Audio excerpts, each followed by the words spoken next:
Fondée en 1948 par M. John Meunier, l'entreprise que récompense cette année le prix Lachance-Morin s'est jointe récemment au groupe Veolia, une multinationale française. Veolia Water Technology Canada Incorporé conçoit et fabrique des solutions pour le traitement de l'eau, qu'il s'agisse d'appareils ou d'usines complètes. La santé et la sécurité au travail ont toujours été une préoccupation importante chez Veolia, mais depuis quelques années, on a déployé beaucoup d'efforts pour protéger la santé et la sécurité des quelques 250 employés. En effet, les conditions de travail sont très variables et les problématiques souvent complexes. Le travail en hauteur, le travail en espace clos, le soudage sont fréquents. L'embauche d'un responsable santé-sécurité à temps plein a constitué un point tournant pour systématiser le suivi des dossiers et les communications sur les enjeux de santé et de sécurité du travail. Mais Martin Delagrave ne travaille pas seul, et c'est avec la contribution engagée de tous que les dossiers progressent. Mais il y a aussi un changement au point de vue de l'atelier. C'est là que le boom s'est passé dans l'atelier. Il y a eu Mustapha Larbi qui a été nommé contremaître.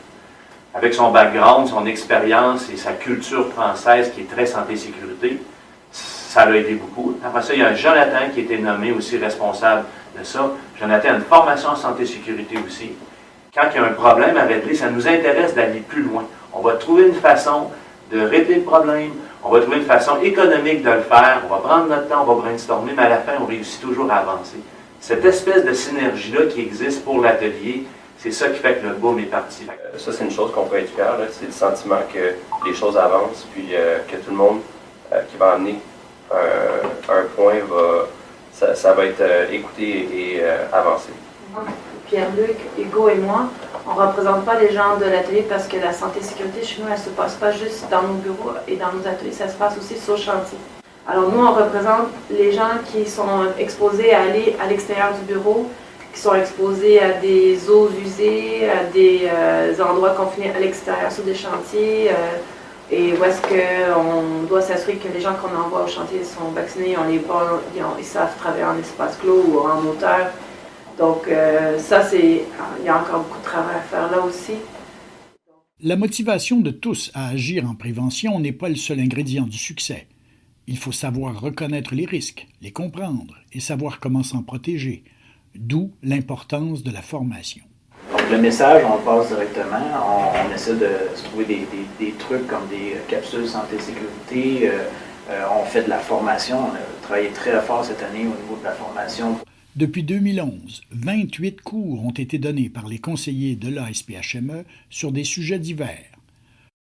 Oui, il y a un qui porte le chapeau, que c'est lui le représentant, mais à la base, on développe des choses où on discute beaucoup et la direction embarque là-dedans. Elle voit que c'est comme proactif, que tout le monde embarque, puis des fois, une idée banale finit avec une potence comme qu'on a maintenant pour un genre de treuil. Ça nous permettait de faire du sauvetage en espace clos et travaux en hauteur. L'un des défis du travail en espace clos est de planifier le sauvetage d'un travailleur en difficulté. Il faut des solutions flexibles pour tenir compte des conditions changeantes de l'environnement du travail, des dimensions et des volumes différents des espaces clos. On a donc construit un portique auquel s'attachent les harnais des travailleurs. Le portique, ajustable, est aussi démontable et on peut le transporter là où on en a besoin, même à l'extérieur s'il le faut. Manipuler de lourdes plaques d'acier avec une pince de levage pose plusieurs défis. On a éliminé les risques et les efforts et simplifié la manœuvre en faisant appel à un dispositif à ventouse fort apprécié. L'accès rapide à une douche d'urgence est crucial quand on travaille avec des substances corrosives. Mais que faire quand l'équipement sur lequel on travaille ne peut pas être à proximité de la douche? Chez Veolia, pas de demi-mesure. On a construit une douche entièrement autonome qu'un chariot élévateur peut amener à proximité de la zone de travail, même si celle-ci est à l'extérieur. Comment sécuriser une mezzanine et prévenir les chutes, tout en permettant au chariot élévateur de venir y déposer des palettes? En utilisant un astucieux dispositif qui déplace le garde d'un côté ou l'autre de la zone de dépôt. De temps à autre, il fallait utiliser un boyau d'air comprimé pour dégager les filtres du dépoussiéreur, ce qui avait pour résultat de répandre la poussière dans presque toute l'usine. Une modification astucieuse des conduites de ventilation et une procédure établie avec attention permettent maintenant de procéder à la même opération sans laisser s'échapper aucune poussière. Comment ne pas répandre des vapeurs de colle dans l'air quand les opérations de collage ne peuvent pas être effectuées sous une hotte?